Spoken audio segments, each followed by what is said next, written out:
What's going on, Garage Gang? Matt from GarageMC here, guys. In today's video, what we're going to do is I want to put all new bearings in the rear shock for the 97 Yamaha Banshee. And then if you want to stick around to the end of the video, we're going to go ahead and slap the whole back half of this quad back together and get it back into a roller. Stay tuned. Let's check out what I got going on, and then we'll get into rebuilding the shock. Alright, so here we are so far, fellas.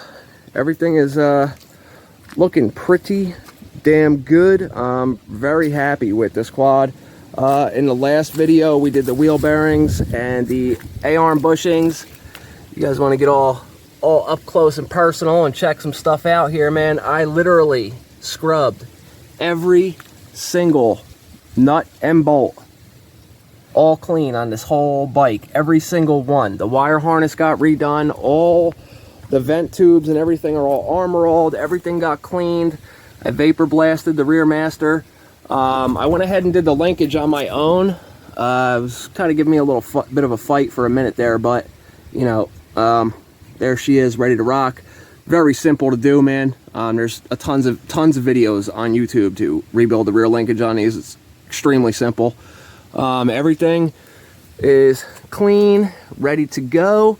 You guys can see everything. All the wire harness went back together with dielectric grease. The lines, the brake lines I cleaned out. I cleaned out the whole rear brake system. Turns out I wouldn't be surprised if the brake fluid in this thing was the original brake fluid from 97. It was just, it looked like coffee. It was pretty bad. You guys can see all the bolts are nice and clean. All the zinc is still mint condition. These are a little rubbed, but that's okay. Everything's armor-alled, ready to go. I just threw these on just for now because they were clean and ready to rock. We got all of our wire harness hung in there and everywhere it's supposed to go. So, you guys seen I got the Yamaha touch-up silver paint by Color Right. And you guys are going to be like, oh my god, I can't believe you spray painted a Banshee frame. Well, guess who else spray painted Banshee frames? Yamaha, the factory. These didn't come powder coated, they came painted. We are going to rebuild the rear shock. Not the whole thing, the shock is fine, but we're going to replace the bearings in the upper and the lower section here. I was saying I ran out of the silver spray paint, so I'm going to sandblast and powder coat these. I had already done the rear skid plate and the carrier. Everything came out like just beautiful, man. Everything came out beautiful. I got new bearings coming. I did buy a whole extra carrier setup with bearings already in it. I'm not liking it. This tube you could see on the other one is like crooked. It's just junk. I don't know if I'm gonna send it back or I'll just keep it for a spare. All the zinc and everything cleaned up, very nice. I'm debating on what to do with these still. I'm probably gonna powder coat those. We got all our vent tubes and everything ready to go, and we're missing one part. We're missing one part, and it's in the oven though. I know where it's at. You guys can see what direction we're going here, man. Yeah, it's not far off from the factory silver. That's polished aluminum powder coat. So carrier, that, the skid plate, and probably the heel guards I'm going to do. So let me set up, we'll get the shock rebuilt, and then if you want to watch the rest of this video, we'll throw the whole ass end of this quad back together. Let's get it. Alright guys, great old daylight savings time. I guess we're going to pick this back up tomorrow. I know we just started the video, but you know, I pulled the swing arm out of the oven and I did my typical stand there for about an hour and, you know, pat myself on the back because it came out beautiful again. A little dark out, but you guys will get to see it in the daylight. We're going to pick back up tomorrow and we'll start stripping this thing out. There's a few different ways you could do this depending on what tools you have. A press, C-clamp, bench vise, hammer, and a socket. There's a couple different ways to do this. It's not that hard, so you guys have clicked on the video to know how to replace these upper and lower bearings. First off, here's the Pivot Works kit for the rear shock, in case you guys are in need or in search of. And yeah, we'll pick back up tomorrow, man. I also got to throw the bearings in this. That's not what this video is about, but I will take you guys along with getting this thing back into a roller. I had already put my bearings in here, brand new, and yeah. So we'll continue in the morning. Stay tuned. Alright fellas, next day now. I got my Sandblasting hoodie back on. MRC Builds. Check out his YouTube channel if you guys like older bikes and stuff like this. And if you do like content like this, be sure to subscribe, hit that like button, man. You want to turn the notification bell on? That's up to you. I don't ask people to do that because I get annoyed with notifications too. Just like you. Anyway, I'm going to get a few things prepped up and set. I got to powder coat these heel guards, or, you know, foot guards, whatever, foot wells. I don't know what the hell Yamaha actually called them, but I'm going to sandblast these now and get these ready for powder coat. I just wanted you guys to see something before I do this. Like, look at the underneath of these, man. Like, since 97. They're not even scraped up. That's both sides, too. Yes, they're OEM. I had to take those little rubber grommets out that hold the plastic heel guards that go into them. They were a little bit of a pain in the ass to get out, but just put a little heat to them and then pried them out. They came out. They are now soaking in Armor All. I'm going to sandblast both of these and get these powder coated. This way they're cool and, you know, ready for getting the rest of the bike back together, man. Alright guys, a slight change of plans. I started doing the shock and my camera ran out of space and filmed nothing, and I am definitely not pulling that thing back apart to refilm it. Very simple though. You got your upper and lower bushings here. These just pop right out. There's seals in there. You take the seals out. And what was a pain in the ass with the rear shock was there's kind of like a piston wrist pin circlip in there on each side, and it holds a bearing in, top and bottom. They're like a spherical bearing. You know, this is the only bearing that had play on the whole bike. So, but I mean, you know, we replaced all of it. It was a pain in the ass. So, you know, pretty simple. So this video just turned into, you guys are just getting to see me put the whole ass end of this quad back together, man. We got to hurry up and get this thing back on wheels because I need to be able to move it around, because Jesse's 426 build that's right behind me, you guys can't see yet, sorry. You guys will see it soon though. That's about to be back on wheels, and I can fit 2 or 3, you know, quads, trikes, dirt bikes in the garage as it is now, but when I'm working on something, it's one at a time. So with his about to go back into a roller, I'm not gonna have the space, so I gotta have this completely on wheels by the end of today.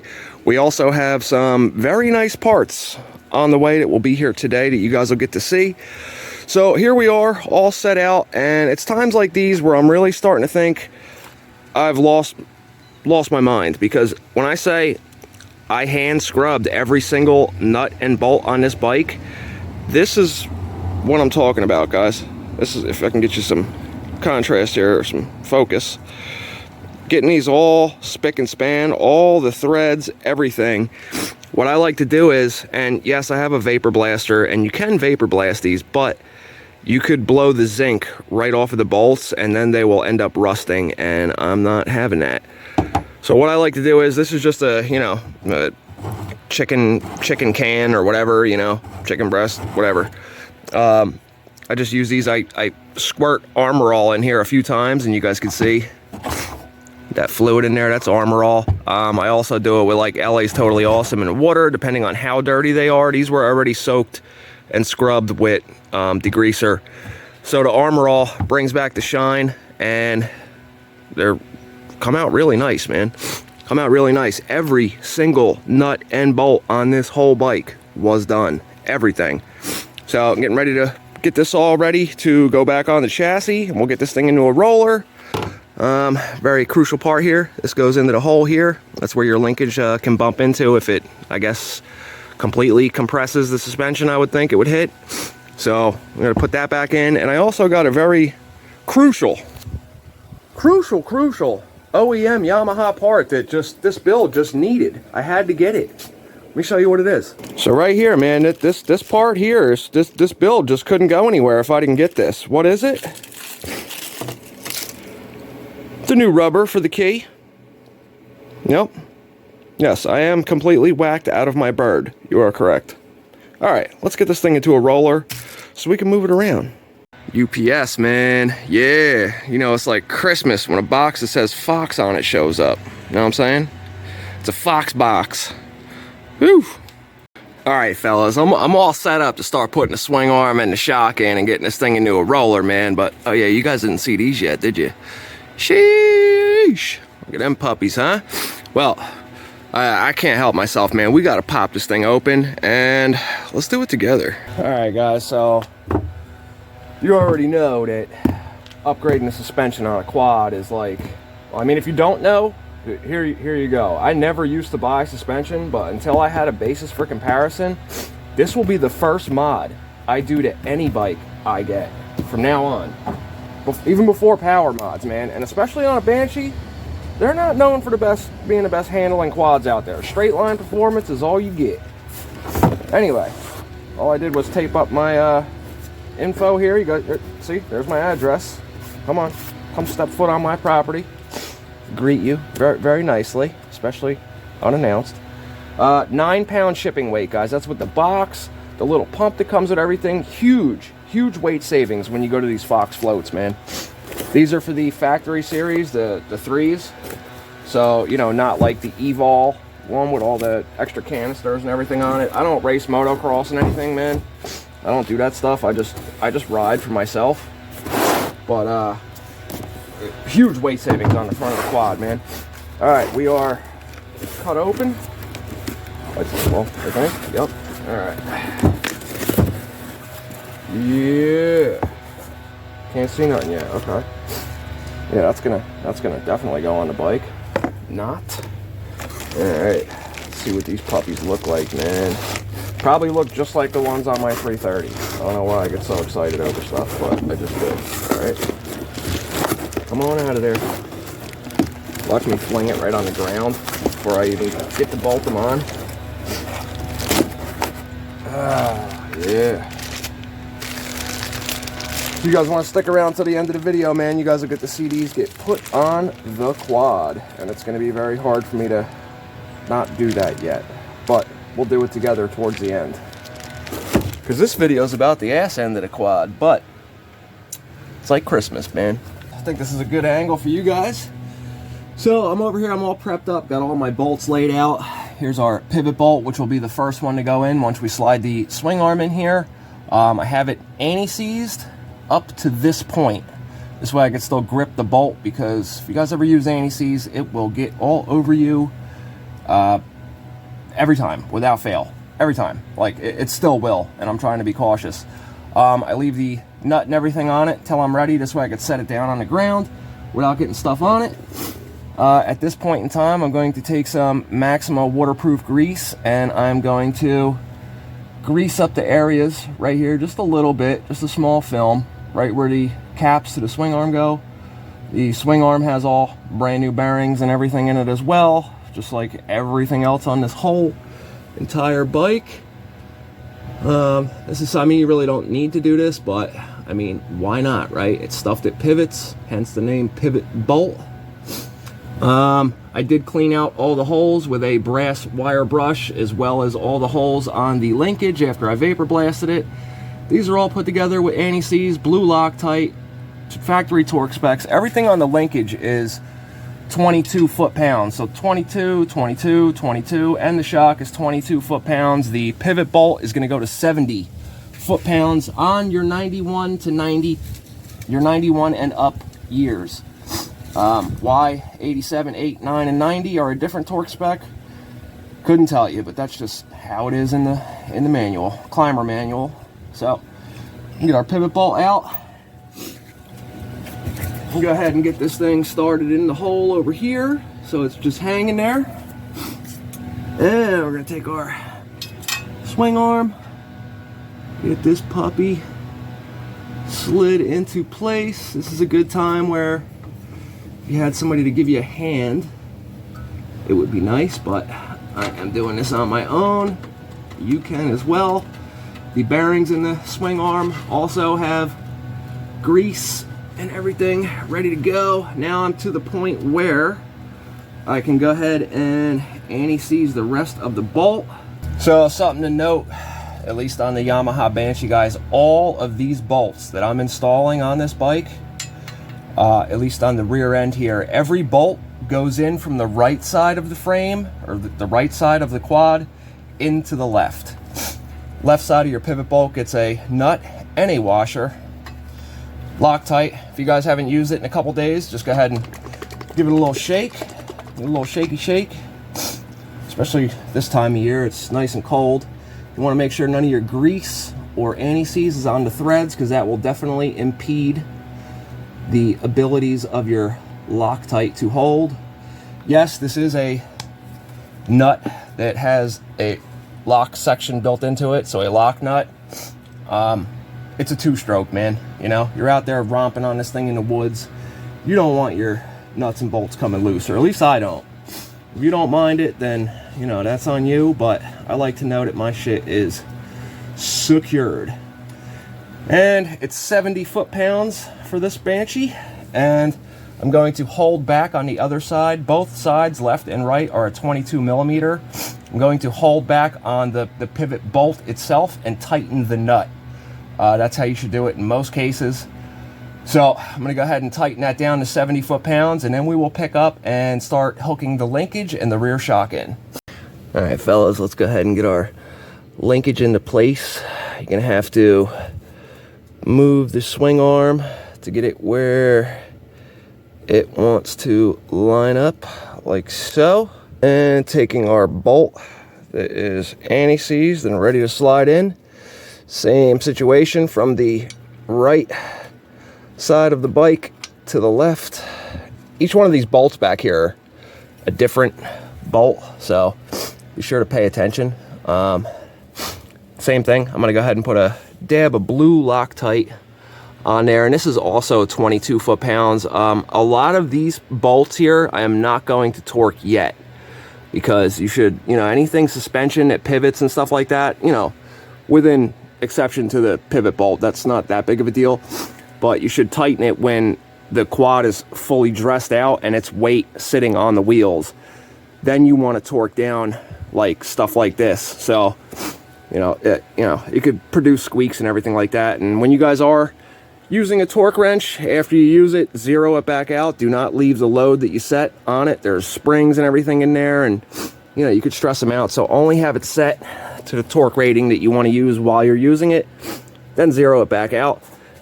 And I'm sure some of you guys, most of you guys probably noticed, but when you are using a torque wrench, whether it be this 55 foot long one or a small one, whatever, always grip it by the grip or the knurled section. Don't hold it here, don't hold it here. You're gonna get a totally different torque reading with the difference in leverage. All right, so next thing, we're going to hang our shock from the top bolt, and then we'll get it lined up with the bottom one. A little unorthodox of an angle here, but we're going to go ahead and get our shock in. Same thing as the rest of it, man. Every bolt goes in from the right to the left. So we're going to get this set in here. All this bearing is all nice and greased, and take a guess, anti-seize on the bolts, going in from the right to the left. Same shit. Get that puppy wiggled in there. Now you see that pushed out a little bit of grease. So it's a lock bolt or a lock nut on there, so it's not that big of a deal, but I am going to wipe that off. And this is another section, like I said before, is not going to get torqued down to spec until it's ready. All right, and now to line up the lower bolt.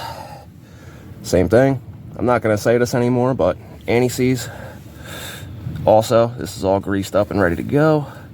You'll have to maybe lift the swing arm or push it down a little bit to get it to line up. But I don't know if you guys heard me before, but while this was all apart, I took a little brass wire brush on a drill and I just cleaned out all these holes. It looks like they're polished on the inside of the holes. All that little stuff, I mean, yeah, I'm kind of going overboard a little bit, but you know, what are you gonna do, man? You know, I like my stuff to be crisp. So here we are with that stuff assembled. Like I said before, tighten all the suspension stuff down once the full weight of the quad is on the bike. So now we can go ahead and move on to, let's start putting our carrier in, which is also rebuilt and powder coated fresh. I mean, come on, man. Get a good look at the zinc and everything on everything, guys. I know I get a little overexcited about this stuff, but if you guys are here and you're still watching this channel, or this video anyway, I'm assuming you guys can appreciate all this stuff too. This is a 1997, guys, if you never heard before. But I mean, you know, come on, man. A lot of YouTubers will show you their shit from like 5-10 feet away and just zoom in over stuff and not show you everything. I mean, there's not 1 square centimeter of this bike that I did not refurbish, replace, anything like that. So this is like my favorite part of doing this stuff, man. Taking something, and granted, this bike was in fantastic shape, which just made it turn into an even better product in the end, which we're not even at the end yet. But I think just here alone, you guys can see, you guys know exactly what I'm saying, man. All right, let's get into putting this carrier in, get this thing on wheels. So let's get our carrier set into place. Same thing, man, all powder coated. Yeah, I got fingerprints all over it, but you know, it's gonna happen.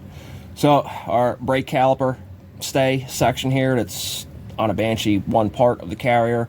Never liked this design of a carrier setup and chain tensioner on a Yamaha. I was never a fan of it. I mean, it works, it is what it is, but our upper bolt is a bolt, a nut, and 2 washers.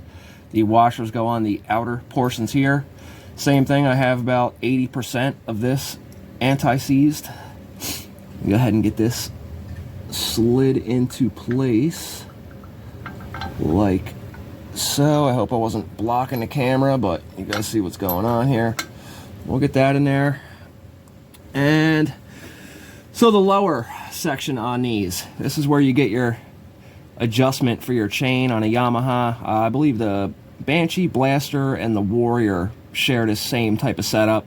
Raptor 660 got into some weird like, I don't know, shaped carrier housing where the whole thing slides in there. It's totally weird setup. I don't know why they didn't just go to a roundhouse carrier like every other make and model that's on the market.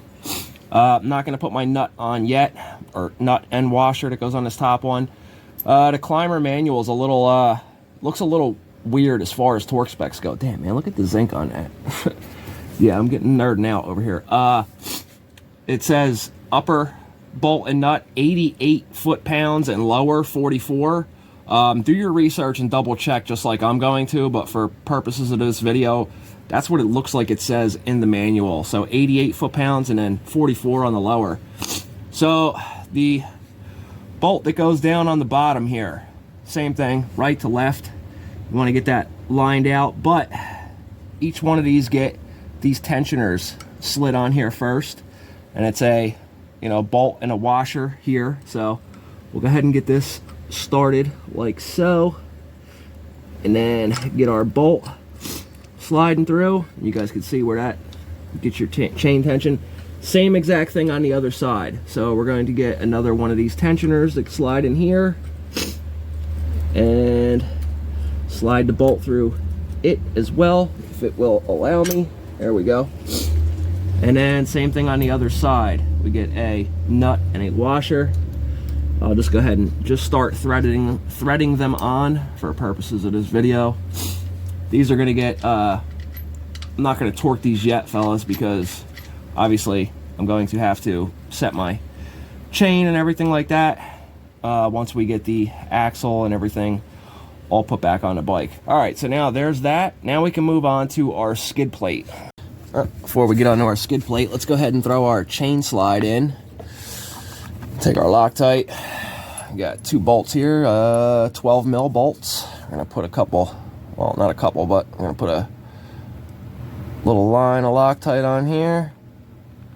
Blue Loctite. It's not, you know, it's not crazy. It's not like red Loctite. There's several different like strengths of Loctite on the market, man. A lot of them go by difference of temperature that they're going to see.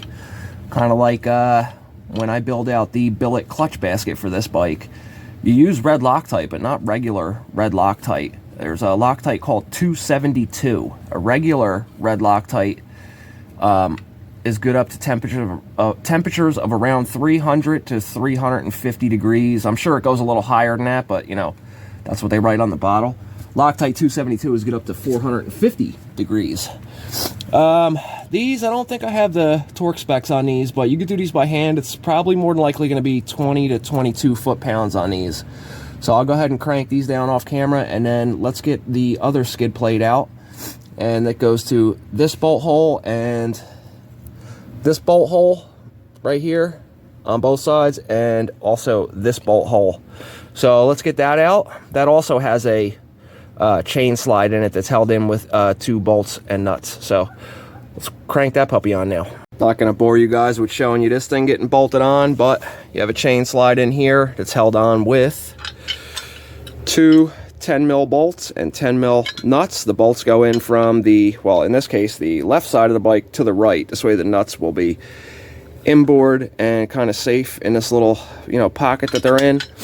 And the same thing with these bolts here. These go from the outside of the bike to the center of the bike. So the nut goes on the, you know, the inner side. You leave the, so you put them in, you know, from the outside in, and then the other side the reverse way. I'm gonna go ahead and put this on. And the one thing that I didn't do to this bike was the axle. I'm gonna go ahead and clean that up as best as I can. Obviously axles get beat up, man, so you know the zinc isn't perfect on it. I am going to do an upgraded axle to this bike, and I'm probably going to buy a reproduction chrome grab bar for the back. It doesn't need it, but you know, this one's got a couple scrapes on it, not from dragging the bumper, but from being stood up for storage. So I don't know if you guys can see, it's very minimal, but basically, you know, I'm just kind of, I don't know. Granted, it's going to get messed up, and one of you guys commented in one of the other videos that, you know, your Banshee, you would love to do stuff like this too, but you don't see the point because it's going to get ruined. I can't create a feeling in you. You know what I mean? I like to, when I have a bike that I'm going to keep, I like to take it apart and know that every bearing, every bushing, everything, even the whole engine is all brand new bearings, bushing, seals, everything. Lock washers, a little folding tab, everything's brand new. E-clips, circlips, thrust washers. So this way, when I put my hour meter on that bike and it's at 0 and I kick that thing over and start riding it, I know that that means 0 minutes on every single part. Yes, it's going to get dirty, but you have to clean your bike after you ride it. Don't go get your bike all muddy and then just stick it in storage for 2 months and then pull it out and then go get it even dirtier and then put it back away. If you guys, you know, a lot of money goes into these bikes, man. A lot of money. And, you know, when you have something you put a lot of money into, you want to take care of it. Unless you just don't care and you're just balling like that, and when you blow it up, daddy's going to go buy you a new one or whatever the hell you got going on.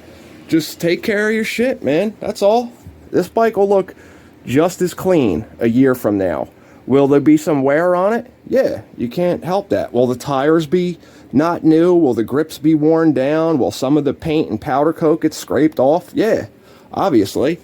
But that's the name of the game, man. Unless you just want to stare at it like in a museum or something, which is cool too. I appreciate that stuff as well. I can definitely appreciate collecting stuff, but you know, I want to ride my stuff, man. I want to ride my stuff. So anyway, here's what we're looking like so far, fellas. Let me get my axle out. I'm going to see if I can clean it up a little bit, and you know, it'll just be a temporary thing for now. I guess I could always send it out and get it re-zinced. This way I have the OEM axle, which I probably will do when I replace it. It'll get put to the side for zinc. So, all right, let me throw that skid plate on off camera, and then we'll get this thing on wheels.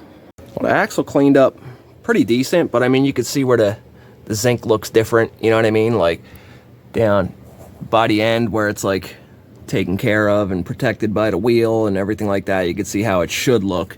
And then this is like where, you know, it gets dirty and it rubs on stuff and everything like that. But all right, we got our axle ready to go. I have all of the splines with anti-seize. And then if you guys, I don't know if you could see, but see how there's a thicker section right here, same as here. This is where that rides inside the inner bearing race and the carrier in there. Like you can see the inner race here where the bearing is. So definitely want anti-seize there. You could use grease as well. Either way is good. Do not put this in there dry. This section here doesn't touch anything, but I also put anti-seize on it because it was full of corrosion that I cleaned off of it. So the anti-seize will serve as like a film that keeps it, you know, protected somewhat in there, because, you know, I don't care how good your seals are, you're going to get, you know, water or something in there if you sink the back end of your quad. So the axle on a Banshee goes in just like the bolts, right to left, but we've got to put our rotor and rotor hub on first. So we'll go ahead and get this slid on, and it goes like this with the larger section of the hub facing the right side of the quad. We'll get this puppy slid on there, and now we can slide our axle into the housing. There's a sleeve between these two bearings. You want to make sure that that's in the center. This way you could slide your axle through, obviously. And the inner lips of my seals are also greased up, and it's a tight fit. There we go. Alright. Now let me set you guys back up in a different spot, and we'll put our sprocket hub on. Alright, let's get our sprocket and sprocket hub on. Not only do I pack the seals with grease where this rides, but I even put grease all around the lip and the face of that too, just to assist. Went ahead and put our anti-seize on the threads here. You know, you can't really have too much of that shit, man. I swear by that stuff. Now's also a good time to take I have little wire wheels that go in a Dremel, so and clean these threads out, man. This stuff goes together way better when the threads are clean. So we'll go ahead and slide this on. Get this on here. And find a tooth for it, and hold back on the other side of our axle. This axle is cleaned up a little better than I expected it to. And just like that, we'll go ahead and spin it a little bit, make sure our seal, the lip of our seal isn't rolled. Pull it out a little bit, spin it, make sure it goes in there. I'm gonna go ahead and clean this glob of anti-seize off here before it ends up inside my ear, because that's where it will go. Anti-seize is very good for that. Very good for turning you into the Tin Man instantly. Anyway, alright. So, on a Yamaha Banshee, the lock nut, or lock nuts in this case, don't forget to put your nuts on, you know what I mean? Maybe because they knew that you needed nuts to ride a Banshee. Maybe that's what they, in a straight line anyway, sorry. Maybe you need more nuts to ride it on a track. Because these things are not the best handling bikes out there. Is it faster than a 250R stock for stock? Yeah, stock for stock. But in a straight line, and then pipe for pipe, yes, in a straight line, most of the time. On a track, see you later.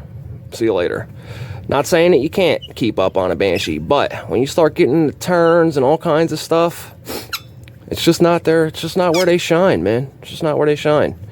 Am I still going to ride it like it does? Yeah, absolutely. Absolutely. Anyway, alright, we're going to go ahead and get these tight by hand, and I will read you guys the torque spec to these here as well. So here's your torque specs for the rear. So let's see where we got here. Swing arm guard, driven sprocket, bolts, where is it here? Rear axle nut, 88 foot-pounds.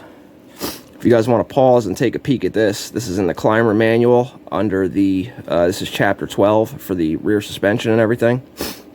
You guys can go ahead and pause that and read those if you want. Alright, now, what else can we do here? We got to put our outer hubs on. You guys know how to do that. I'm not going to bore you with putting the friggin' hubs on. Each one gets, you know, a castle nut and a washer on the outside of it. Also, anti-seize or put grease on your splines. You know, not only does it help it not get stuck when you take it off, but it also protects the zinc plating. So, damn, man, this puppy's really coming together, fellas. Me put my hubs on and my rear wheels, and let's do what I'm excited to do. Let's bolt them Fox floats on. Alright, man, now for the part I'm excited to do. Let's do this side first. So, this shock from 97 is still good. This shock, however, on the right side of the quad, if you guys were watching one of the other videos that I put up, I think it was the video where I was telling you guys about how I blew this up. This shock, once you compress it, it stays compressed and like just slowly starts to come back out. So what that was doing was when this wheel this wheel was holding up the quad. That one was kind of teeter-tottering with that, so it would put all the pressure on the back right wheel. Therefore, when you gave it gas, it would make it jump to the left because that side was getting way more traction. So, you know, it is what it is. But so I got my nuts off already. Let me rephrase that. I took the nuts off of these shock bolts already. Anyway, yeah, we're PG 18 around here, fellas. But you know, not what I meant. Anyway, as a matter of fact, if any of you are still here, drop a comment. 'Cause I know a lot of you only watch like 7-8 minutes and you're on to the next video. Practice your damn attention span, man. Anyway, so this is the good shock. We're gonna put this to the side. Not saying that this one's bad. You know, the spring could be reused. These stock shocks are not rebuildable. So, all right, now let's put a Fox float in here. So these come already pre-assembled with the bushings and everything in there. I'm assuming they go in this way here with the wording correct, unlike the shock, the Fox floats that I bought for my 250R, which they don't make Fox floats for a 250R. They're for a DS 450, and they need to go in upside down. No big deal. You could run them either way with these Fox floats, but, you know, just something that annoyed me. That's all. You know, pay good money for stuff. You want it to be the way it's supposed to be. These shocks are not crazy expensive. They are, I think they were about $750 shipped, and they came from ATV Galaxy, company that I really am not trying to deal with much anymore, but you know, what are you gonna do? All right, so the lower section here has to be squeezed a little bit to fit in. Let me go ahead and pinch this together and we'll pick back up when I have this one on. This way I know exactly what's going on here. Alright guys, well it looks like we're not going to get these on in this video. Son of a bitch, man. It's going to require a little bit of modification, man. So the shocks, whether even be this side or this side, going down into the A-arm down here, this section right here, I'm going to have to massage ever so gently and just take that down a hair, because when the bolt hole is lined up, it will not let the shock tilt all the way to meet up with the top hole. And on top of that, I have to, in between here on the plate, like, I'm gonna have to take a ball peen hammer, the round end, and just ping that down a little bit. I believe one of Mike Sabo's videos, he had the same situation with some aftermarket A-arms. He had to clearance it out a little bit. Not a big deal, but it's also getting freezing outside. It looks like it's gonna snow, which is crazy, even though I'll be excited for that. I love riding two strokes in the snow. So these will be a little project for myself. Maybe, matter of fact, you know what? Maybe I will make a video and showing the little modifications I had to do to fit these on the bike, because I'm sure other people have bought these before as well. These are 14.5-inch stock length Fox float factory series 3s. So I don't know why I couldn't say that. It's like a mouth tongue twister. Anyway, so I'll make a video putting those in. This video, guys, was just getting the back end together on the whole bike, man. I have one other video other than these floats now that I want to do. I disassembled the whole headlight and cleaned it, so I think I want to put just like a 10-minute video out showing how to disassemble that and how I cleaned it, because it is like a night and day difference with how clean that is compared to the other one. Even though it looked like it was clean, it wasn't. So anyway, thank you guys for watching this video. I'll see you guys in the next one, and yeah, Jesse's bike coming soon. You guys will get to see that. I'm excited to show it to you, and I'm excited to get it out of my garage. And Jesse's also excited to get his quad. It's very bright because I got my studio light behind me now. Anyway, I'm going to clean up, guys. I'll see you in the garage next time. Don't forget, drop a comment. I read and answer them all personally. I don't just hit you with a thumbs up. If you're not subscribed yet, smash the subscribe button. It's free. If you guys want to jump on the channel members board, jump on the channel members board, man. There's the level 1 and level 2. So 125cc fan, 250cc fan. I got rid of the 500cc fan. And yeah, I'll see you guys in the garage next time, man. Thanks for joining me. Peace!